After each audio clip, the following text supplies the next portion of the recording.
Hello everyone, welcome to अपनी university. कैसे हैं आप सब लोग? तो आप लोगों के लिए एक गुड न्यूज और आ चुकी है, वो है लेब असिस्टेंट की भर्ती। तो जैसे लेब असिस्टेंट की भर्ती जो अचानक से आई है, उसी तरीके से सेकंड ग्रेड की भर्ती का भी नोटिफिकेशन जल्दी आने वाला है। और आप दोनों फॉर्म भर सकते हो क्योंकि दोनों का सिलेबस सेम है। आप सिलेबस जाके देख लेना।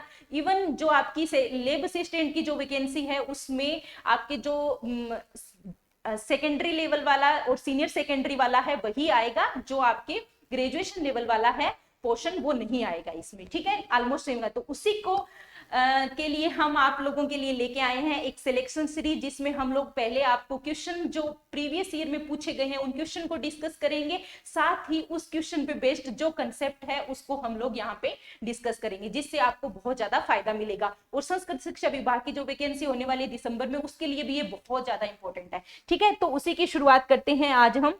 तो उसी का जो टॉपिक है आज का, वो है हमारा एंटी ट्रांसपेरेंट। क्या है एंटी ट्रांसपेरेंट? किसको कहते हैं एंटी ट्रांसपेरेंट? प्रतिवाष्पोत्सर्जक किसको कहा जाता है? तो उसको समझने के लिए पहले हमें किस पे जाना पड़ेगा?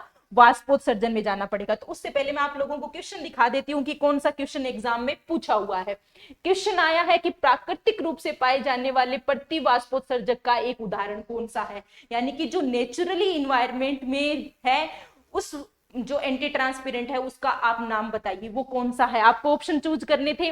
पहला था जो फिनाइल मर्क्यूरिक क्लोराइड है, दूसरा पॉलीएथिलीन है, तीसरा एब्सिसिक एसिड है, और चौथा है वो डाइमिथाइल सिलिकॉन है। कोई मुझे बताएगा इसका आंसर क्या होगा? अब ये क्वेश्चन भी आया है एनसीईआरटी में से ही, लेकिन आप बोलोगे मैं वहां पे तो एंटी ट्रांसपेरेंट का नाम हमें तो नहीं मिला।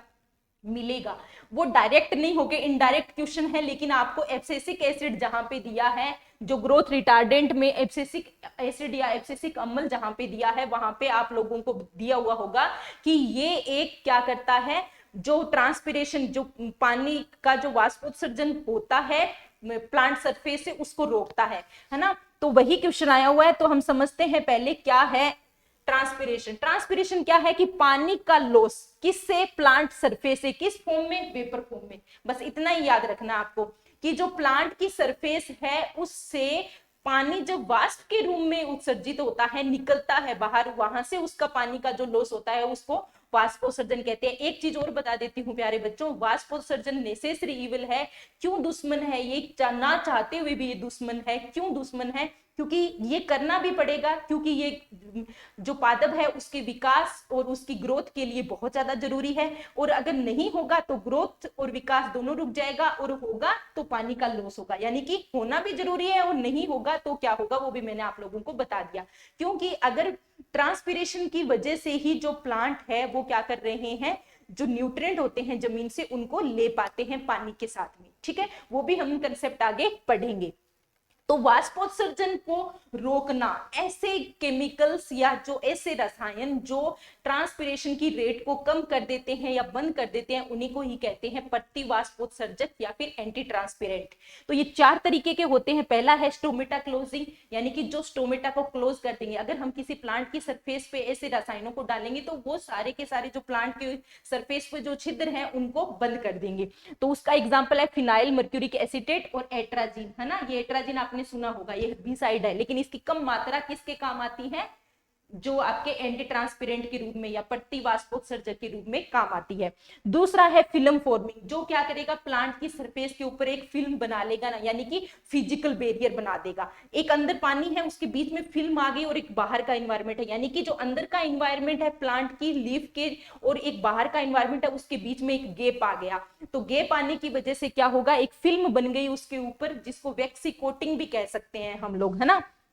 क्या कहते हैं, वैक्सी कोटिंग भी हो जाती है। वो वैक्सी कोटिंग क्या करेगी, एक फिजिकल बैरियर का काम करेगी, अवरोध का काम करेगी। उसके एग्जांपल है हेक्साडोकोनोल और सिलिकॉन। ठीक है ना, सिलिकॉन है इसका। फिर आता है हमारा रिफ्लेक्टेंट टाइप। रिफ्लेक्टेंट टाइप का एग्जांपल क्या होगा, केओलिन। ये क्या करते हैं, जो सूर्य की किरणें जो लीफ के ऊपर या प्लांट सरफेस के ऊपर आपतित होती है, फिर उनको तुरंत परावर्तित कर देते हैं। यानी कि इससे क्या होगा, एल्बेडो बढ़ जाएगा। यानी कि जो प्रकाश की किरण को जो प्लांट है वो अवशोषित करेगा, उससे पहले ही उसको रिफ्लेक्ट या परावर्तित कर देंगे, जिसकी वजह से जो पानी को जो उष्मा है जिसके रूप में वो बन के निकलेगा वाष्पोत्सर्जन के रूप में, या फिर वाष्प बन के निकलेगा, वो कम हो जाती है। तो इसका एग्जाम्पल आपको याद रखना है कि ये कौन सी होगी, केओलिन होगा इसका एग्जाम्पल। ठीक है। फिर लास्ट में आता है ग्रोथ रिटार्डेंट, जो जैसे अपनी जो सूट ग्रोथ है, यानी कि जैसे लीव्स हो गई, जो स्टेम हो गया, ये सारी जो सूट ग्रोथ है, यानी कि जो लीव का एरिया है वो क्या कर देगा, कम कर देगा। तो इसके एग्जांपल है साइकोसेल और एब्सिसिक एसिड। यहाँ पे जो एब्सिसिक एसिड है वो क्या है, प्लांट के अंदर खुद बनता है, यानी कि इसको नेचुरल ग्रोथ रिटार्डेंट भी कहते हैं। ये आपको पता होना चाहिए और यही क्वेश्चन आपको पूछा गया था। तो ये जो प्रक्रिया है इसको प्लांट क्यों करता है, क्योंकि कुछ प्लांट जो होते हैं वो ऐसी कंडीशन में होते हैं जहां पे पानी की बहुत कमी होती है, प्लांट को जीवित भी रहना होता है, तो इस वजह से वहां पे हमें इन सब का यूज किया जाता है। ठीक है, तो इस जो ये हमारा क्वेश्चन था उसका क्या हो जाएगा आंसर, कि an example of anti transparent is naturally occurring, जो नेचुरली प्राकृतिक रूप से पाया जाता है, तो इसका एग्जाम्पल हो जाएगा एब्सिसिक अम्ल या एब्सिसिक एसिड। जो सिलिकॉन है वो नहीं होगा, पॉलीएथिलीन है वो भी नहीं होगा, फिनाइल मर्क्यूरिक क्लोराइड है वो भी नहीं होगा। अब आपको चारों ऑप्शन क्लियर हो गए कि फिनाइल मर्क्यूरिक एसिटेट या जो क्लोराइड होता है वो किस में आता है, आपको पता होना चाहिए। स्टोमेटा क्लोजिंग वाले में आएगा, सिलिकॉन वाला है वो मैंने आप लोगों को अभी बताया था किस में आएगा, देखो सिलिकॉन वाला है वो, इसमें मैंने आप लोगों को बताया था, फिल्म फॉर्मिंग वाले में सिलिकॉन आ जाएगा। ठीक है, तो इस तरीके से आपको सारे एग्जांपल्स पता भी होने चाहिए। ठीक है, तो आज के लिए बस इतना ही। ऑल दी बेस्ट, अच्छे से तैयारी करो। Thank you so much. अभी एक चीज मैं आपको और बोलना चाहती हूँ, एक सेकेंड। आप जो टेलीग्राम चैनल है उसको ज्वाइन कर सकते हो, जहां पे आपको इनकी पीडीएफ वगैरह भी मिल जाएगी, आरपीएससी अपनी यूनिवर्सिटी इस टेलीग्राम चैनल पे।